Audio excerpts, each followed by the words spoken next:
Well, we come now to the Bob Hughes Lifetime Achievement Award, which honours the true giants of Irish literature. The writer who receives this award will join a pantheon of great Irish writers, household names: Heaney, McGahern, Binchy, O'Brien, people whose distinguished bodies of work have left an indelible mark on our culture. Now, in his 90th year, this year's recipient is the great Thomas Kinsella.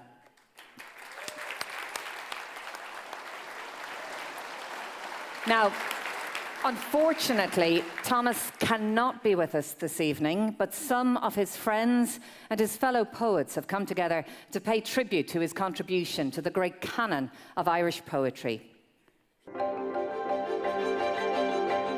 When I think of Kinsella's poems, I think of a man trying to find a language to adjust to mid-20th century life. There was an extraordinary rigour, there was an absolute universality about his work. For me, I think one of the most important things about Kinsella's work is that it is cumulative. So over decades, meanings accumulate in his work. He had a kind of tone of voice that I recognised as a city tone. He was able to write about city things, and he was intellectual, and this excited me enormously.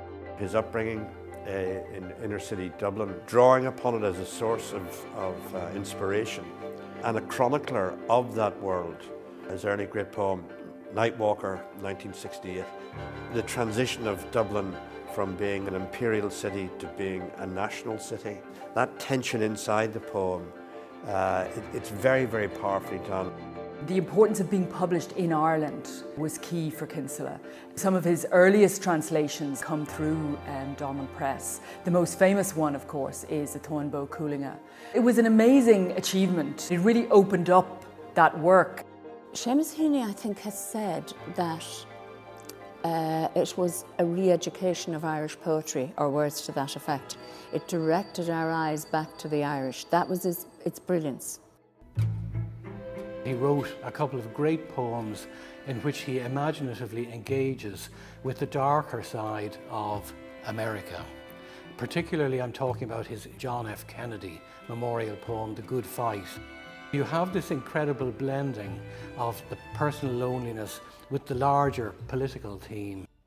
He doesn't shy away from the less palatable aspects of Irish culture and Irish politics, and he names them as he sees them. It was in 1972, Bloody Sunday happened, and the poem Butcher's Dozen appeared in a small little pamphlet. It was passed around like samizdat around the little cohort of friends. As an actual act of poetic integrity, I thought Butcher's Dozen was an important game changer in a way. To write a poem about being together with somebody over 20, 30, 40 years is almost another art. And I think he's one of the rare people who has managed throughout his life to produce a sequence of love poems that trace the progress of love. I was on my own, fumbling at the neglect in my cell, up under the roof over Bagot Street. There's one beautiful poem, it's called The Familiar. It really hits me every time I read it. Her knock at the door, her face bold on the landing. I brought you a present. I lifted in her case. It was light, but I could tell she was going to stay. And there was music in him, quite an austere music, as well as the early lyrical music. And I suppose it's that wonderful austerity that I really admire in him. That inquiry that great art engages with is always open, it's never concluded. And we see this in Kinsella's work, where he returns to earlier poems and changes them sometimes in later publication. He can move from dealing with architectural issues to dealing with something which is so challenging and uncertain, and the self. He can move between the town, big mythological sequence of poems, to the minute understanding of the autobiographical self in Phoenix Street. I mean, that's a big achievement.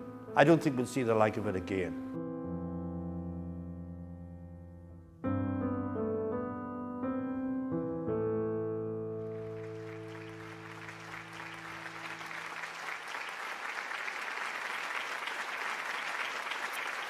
And now, please welcome, to present the Bob Hughes Lifetime Achievement Award, the Irish Times poetry editor and close friend of Thomas Kinsella, Gerard Smith.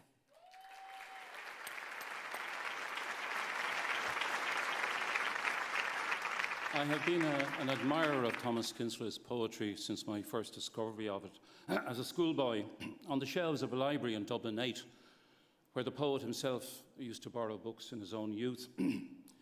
Back then, I never imagined my future friendship with Thomas Kinsella, one that I cherish and is very dear to me. This year marks not only his 90th birthday, but also the 60th anniversary of his first major publication, another September. The Dolman Book Press books that followed, and later the Pepper Canister series that includes some of the finest meditative sequences by any contemporary Irish poet, The Messenger, The Pen Shop, St. Catherine's Clock, The Good Fight, all add up to a formidable and profound body of work that is striking for the exactitude and authority of its scrupulous language. The magnitude of his contribution to Irish poetry stretches from intimate explorations of family, love and marriage to considerations of nationhood and identity, the abuse of political and bureaucratic power and the artistic act itself. Thomas Kinsella combines the direct language of everyday speech with high artistic purpose. But his forensic mind has paid closest attention to the struggle of the individual with the ordeals of our daily human predicament, what he once termed his continuing engagement with reality. His early career as a public servant in the Department of Finance provided a vantage point that allowed him to look closely at the workings of the state and into the heart of an Ireland that was changing radically in the 1960s, and this gave us the canonical narrative poem Nightwalker. The anger expressed in Butcher's Dozen, his response to the Widgery report on the 1972 Bloody Sunday killings in Derry, has long since been vindicated. This poem was costly to the poet in terms of readership in certain quarters, but Kinsella placed uncompromising conviction before reputation. In addressing his work, I am also reminded of the comment once made about him that after Swift, Dublin had two laureates, Joyce and Kinsella. Tom's Dublin childhood and his nurturing, his affinity with his native city has been central to his identity as a poet, particularly in those poems set in what he calls his first neighbourhood, around Kilmainham and Inchicore. In many of these evocative Dublin poems, he has progressively charted his territories, paying attention to the people and landmarks of the city, always aware of its Viking ghosts at every tide. No other poet has evoked and mapped the city and what he calls his established personal places more powerfully. In reshaping and reinvigorating Irish poetry, he has never been afraid to challenge either himself or his readers. The late Denis O'Driscoll astutely described him as a poet who is a true dissident, obstinate, inconvenient, discomforting, essential. As part of his awareness of what he called the complicated cultural inheritance of two languages, Thomas Kinsella has rescued and revitalised poetry from the Gaelic tradition, most notably that magnus opus of translation, the Táin, but also in the poems of the dispossessed in Undúnara. For several poets of my generation, his poems have been touchstone poems, his example as a brother in the craft absolutely vital. Tom once remarked that his purpose in writing poetry was to preserve what I can and give it a longer hold in life. This has been his considerable achievement in the unified and individual body of work to which this award pays honour and gives recognition. Tom is not with us tonight, but his daughter Sarah is going to accept the award on his behalf.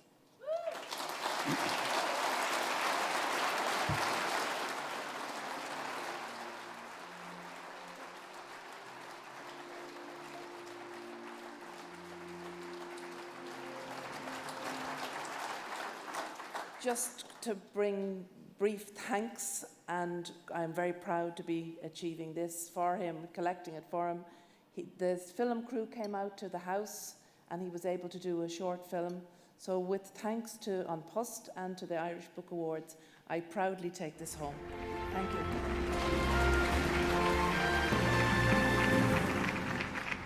My apologies that I'm not there with you.